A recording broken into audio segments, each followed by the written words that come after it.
నమస్కారం. Welcome to Haripriya's media. ఈరోజు మనతో పాటు ప్రముఖ జ్యోతిష్య వాస్తు పండితులు బ్రహ్మశ్రీ డాక్టర్ నాయకంటి మల్లికార్జున శర్మ గురువు గారు ఉన్నారు. వారితో మాట్లాడి మరిన్ని విషయాలు తెలుసుకుందాం. నమస్కారం గురువుగారు. నమస్కారం అమ్మా. గురువుగారు, ఇక పవన్ కళ్యాణ్ గారి గురించి మాట్లాడుకుంటే ఆంధ్రప్రదేశ్ మంత్రిగా ప్రమాణ స్వీకారం చేశారు. డిప్యూటీ సీఎంగా బాధ్యతలు చేపడుతున్నారు.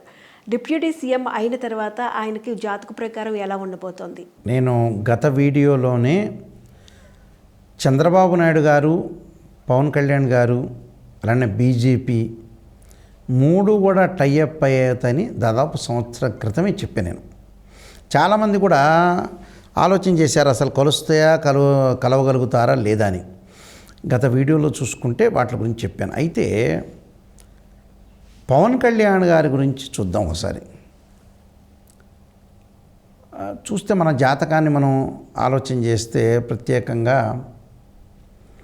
మెగాస్టార్ చిరంజీవి గారి brother, power star Pawan Kalyan గారు, ఆంధ్రప్రదేశ్ డిప్యూటీ సీఎం, పంచాయతీరాజ్ శాఖ మినిస్టర్. పవన్ కళ్యాణ్ గారి ముందు నేను మెగాస్టార్ చిరంజీవి గారు చెప్పా. అంటే ఇంకా తండ్రితో సమానం, ఇంకా తండ్రే. అంటే పవన్ కళ్యాణ్ గారి ముందు ప్రతిసారి కూడా నేను దానిలో అన్నదమ్ముల అనుబంధం అనేది చాలా చక్కని అనుబంధం. మొన్న కూడా మనం చూస్తే ఇలా అందరికీ సెకండ్ ఇచ్చుకుంటూ వెళ్ళారు. ఈయన వస్తున్నారు, పవన్ కళ్యాణ్ గారు వస్తున్నారు, అందరు లేస్తున్నారు, చిరంజీవి గారు లేచి నిల్చున్నారు, అందరికీ సెకండ్ ఇస్తున్నారు. మళ్ళీ చిరంజీవి గారికి వెళ్ళి నమస్కారం, కాళ్ళకి నమస్కారం పెట్టారు. చిరంజీవి వద్దు అంటున్నాడు, నమస్కారం. అంటే అనుబంధం అనేది ఎప్పుడు ఉండాలి. ఎందుకంటే పదవి శాశ్వతం కాకపోవచ్చు. పదవి ఈరోజు ఉంటుంది, రేపు ఉంటుంది, ఎల్లుండి ఉంటుంది, 5 ఏళ్ళు ఉంటాం, 10 ఏళ్ళు ఉంటాం. గ్లామర్ కూడా అంతే. సినిమా గ్లామర్లో కూడా కొన్ని సంవత్సరాలు రికార్డుగా ఉంటుంది, తర్వాత రోజుల్లో నెక్స్ట్ జనరేషన్ ఏమవుతుందో తెలియదు. కానీ వాళ్ళ యొక్క సఖ్యత అనేది చాలా ఇంపార్టెంట్. సఖ్యత చాలా మోస్ట్ ఇంపార్టెంట్. ఎందుకంటే ఎంతకీ మనకి పవర్ స్టార్ పవన్ కళ్యాణ్ గారిని విషయానికి మనం ముందుగా వస్తే, వాళ్ళిద్దరు అన్నదమ్ములు, అంటే ఏదైతే ముగ్గురు అన్నదమ్ములు ఉన్నారో, నాగేంద్రబాబు గారు, తర్వాత చిరంజీవి గారు, పవన్ కళ్యాణ్ గారు, ఎప్పుడు అన్నదమ్ములు అలానే ఉండాలి. అంటే అరమరికలు లేకుండా అనుబంధ బాంధవ్యం ఒక బాండింగ్లో ఉండటం చాలా ఇంపార్టెంట్ అది. అయితే వారి జాతకాన్ని మనం చూసుకునేటట్టయితే ముఖ్యంగా ఆ జాతకంలో ఒక రాజయోగం ఉంటేనే జరుగుతుంది. అంటే ఒక డాక్టర్ని మనం కన్సల్ట్ అయ్యాం. డాక్టర్ని కన్సల్ట్ అయితే మాకు కడుపులో నొప్పి వచ్చిందని చెప్తారు. అనగానే ఆ డాక్టర్ గారికి తెలుసుంటుంది ఏమిటంటే ఏదో కిడ్నీలో స్టోనో, లేకపోతే హెల్త్ పరంగా గ్యాస్ట్రిక్ సంబంధించిన ప్రాబ్లం ఉంటుందో, లేకపోతే హెల్త్ పరంగా ఏదన్నా పాయిజన్ ఫుడ్ తిన్నారో, ఏదో ఒకటి సింటమ్ అనేది తెలుస్తుంది. సింటమ్ తెలిసిన తర్వాత లోతుగా అధ్యయనం చేయడానికి సిటీ స్కాన్, ఎంఆర్ఐ స్కాన్లు ఉన్నాయి. చేసిన తర్వాత అది అధ్యయనం చేసిన తర్వాత, రీసెర్చ్ చేసిన తర్వాత ఇది ప్రాబ్లం అని చెప్తాడు. ఏదో గ్యాస్ సంబంధించిన ప్రాబ్లం, సంథింగ్ ఆయన మెడికల్ సంబంధించిన విషయాలు చెప్తాడు. అలానే ఒక జాతకంలో రాజయోగం ఏర్పడింది అని అంటే ముఖ్యమంత్రి అయ్యాడు అంటే ఆంధ్రప్రదేశ్ సంబంధించిన డిప్యూటీ సీఎం, అంటే ప్రజా ఆకర్షణ శక్తి గల వ్యక్తి ఎవరంటే పవన్ కళ్యాణ్ గారు. వారికి ఒక మినిస్టర్ పోస్ట్ కూడా చంద్రబాబు నాయుడు గారు ఇచ్చారు. చంద్రబాబు నాయుడు గారు జైల్లో ఉన్నప్పుడు కూడా పవన్ కళ్యాణ్ గారు వెళ్ళి కలిశారు. అంటే ఇదంతా కూడా జనరల్ టాపిక్ నేను చెప్పింది. అయితే ఆస్ట్రాలజీ పరంగా ఏ విధంగా వెళితే వారిది మకర రాశి అవుతుంది. వృశ్చిక లగ్న జాతకులు ఎప్పుడూ హెల్పింగ్ చేయడానికి సిద్ధహస్తులు. అంటే ఏదో రకంగా ముందుకు వెళ్ళి సహాయ సహకారాలతో ముందుకు వెళ్ళటం, ప్రేరణతోటి ముందుకు వెళ్ళటం, సహాయాన్ని తీసుకోవటం, వాళ్ళ యొక్క సహాయాన్ని తీసుకోవటం, వేరే వాళ్ళ యొక్క సహాయాన్ని పొందటం కూడా ఇక్కడ జరుగుతుంటుంది. అంటే హెల్పింగ్ నేచర్ అని అర్థం. వీరి జాతకాన్ని చూస్తే రవి బుధులు కలుస్తున్నారు సింహరాశిలో. అంటే ఎక్కడైనా సరే ఒక యోగం అనేది జాతకంలో ఉంది. ఆ యోగం ఏంటంటే పవన్ కళ్యాణ్ గారి యొక్క యోగం బుధాదిత్య యోగం ఉంది జ్యోతిష్యంలో. బుధాదిత్య యోగం అంటే ఏమిటి అంటే రవి బుధులు సింహరాశిలో కానీ, కన్యారాశిలో కానీ, మిథున రాశిలో కానీ, మేషరాశిలో కానీ కలిస్తే దాన్ని బుధాదిత్య యోగం అంటారు.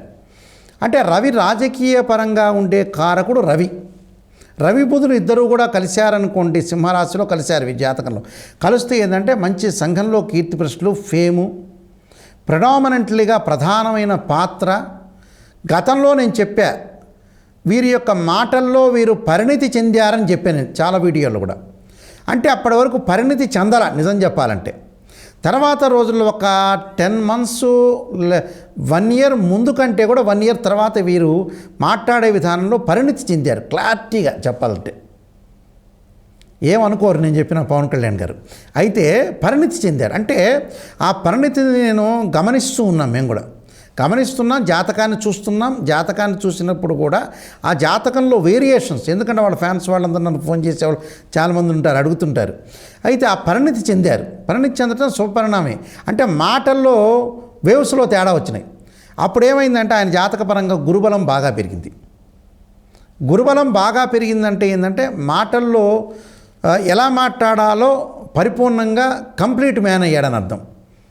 అంటే సంవత్సరాల క్రితం కంప్లీట్ మ్యాన్ అయ్యాడని అర్థం.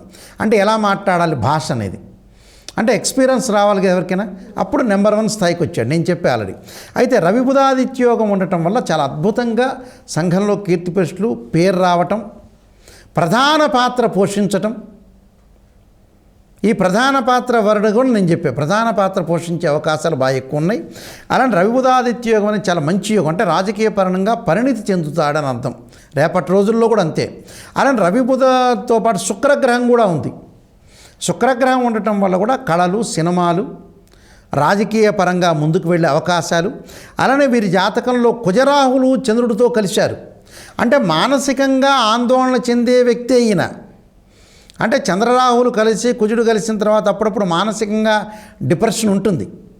కానీ ఆ డిప్రెషన్కి కొన్ని రోజుల పాటు తనను నియంత్రించుకుంటాడు. వాస్తవంగా నియంత్రించుకొని డిప్రెషన్లోకి ఇలా వెళ్ళిపోయినట్టుగా అనిపించి మానసికంగా కొంత సైకలాజికల్గా ఉంటుంది ఏ మనిషికైనా.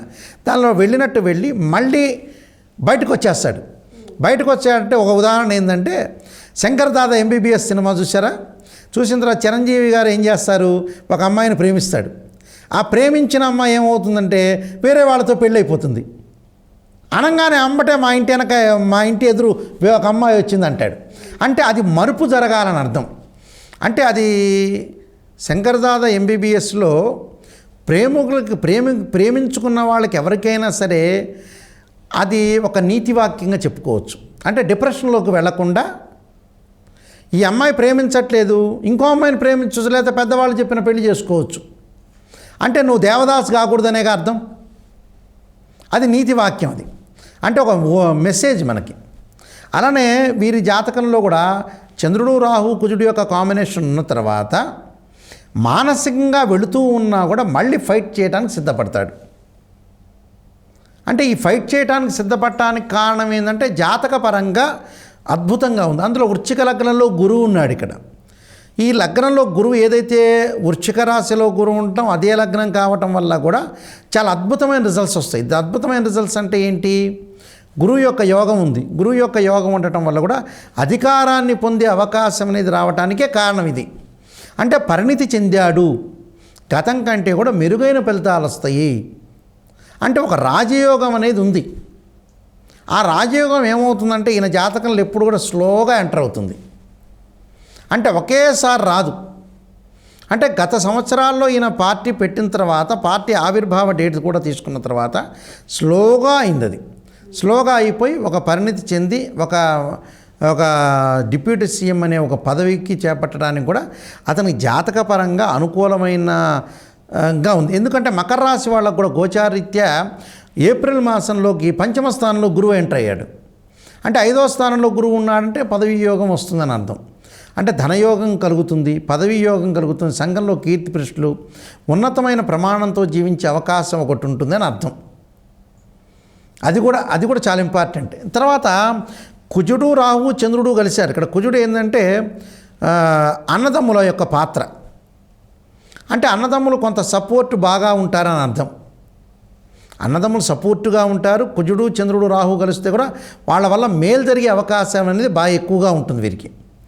అందువల్ల చూడండి, వాళ్ళ యొక్క సపోర్ట్ ఒకటి ఉండటం ఒకటి, తర్వాత ఆ అనుబంధం ఒకటి, ముందుకు వెళ్ళటం ఒకటి, ఇలాంటివన్నీ కూడా జరగటానికి ఏంటంటే ఆయన యొక్క గ్రహస్థితి చాలా బాగుంది. ఆ గ్రహస్థితి వల్ల ఏమిటంటే ఆయన యొక్క యోగం కలగటానికి అవకాశం బాగా ఎక్కువ ఉంది. ఆ యోగం అనేదే జాతకంలో ఏదైతే రాజయోగం అనేది ఉంటుందో ఆ యోగం వల్ల ఇలా జరుగుతుంటుంది. అందువల్లే ఇప్పుడు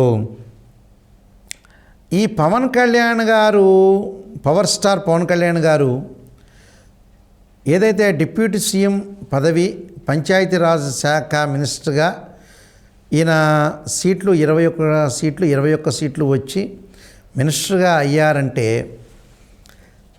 చిరంజీవి గారికే గొప్ప ఆనందం అండి. వాస్తవంగా చిరంజీవి గారికే వాళ్ళ అన్నయ్య గారికి గొప్ప ఆనందం. అంటే వారి యొక్క కళ్ళల్లో కూడా నేను వీడియో చూసినప్పుడు చాలా అసలు మామూలుగా ఎవరికైనా సహజంగా తమ్ముడు బాగుపడితే అన్న చాలా సంతోషం ఉంటుంది. అది చిరంజీవి గారికి కూడా నిజంగా ఆయన జాతకాల్లో కూడా ఒకళ్ళ జాతకం ఇంకోళ్ళ జాతకాన్ని ప్రేరేపిస్తుంది. వారిది కూడా కన్యారాశి జాతకం. చిరంజీవి గారు మెగాస్టార్. కన్యారాశి వాళ్ళకు కూడా ఏంటంటే గురుబలం బాగా ఉంది. గురుబలం అంటే ఏమిటి అని అంటే జూపిటర్ ప్లానెట్ 9th హౌస్లో ఉండటం వల్ల గోచారరీత్యా కూడా ఎంతో ఆనందము. ఎవరైనా ఇంట్లో వాళ్ళు తన సొంత తమ్ముడు బ్రహ్మాండంగా బాగుపడ్డాడంటే అంతకంటే మించిన ఆయన గిఫ్ట్ లేదు. అసలు చిరంజీవి గారికి సంవత్సరం గిఫ్టే. అంటే తమ్ముడు ఆ స్థాయిలోకి వెళ్ళాడంటే అంతకంటే మించిన గిఫ్ట్ లేదు నిజం చెప్పాలంటే. ఆయన కళ్ళల్లో కూడా మంచి ఆనందం ఉంది. అంటే నా అనుమానం ఏంటంటే ఆయనకు 10 సినిమాలు హిట్ అయిన దానికంటే పవన్ కళ్యాణ్ గారు ఇలాంటి పదవి వచ్చి ఆయన గెలిచాడంటే అంతకంటే ఆయన 10 సినిమాలు కూడా తక్కువే అన్నట్టు అనిపిస్తుంది ఆయన మనసులో. అంటే అలాంటి భావన అనేది బాగా ఎక్కువగా ఉంది కాబట్టి పవర్ స్టార్ పవన్ కళ్యాణ్ యొక్క జాతకం అనేది చాలా అద్భుతంగా ఉందని చెప్పుకోవచ్చు అమ్మా. ఓకే గురువు గారు, చాలా చక్కగా తెలియజేశారు పవన్ కళ్యాణ్ గారి గురించి. థ్యాంక్ యూ అండి. నమస్కారం అమ్మా.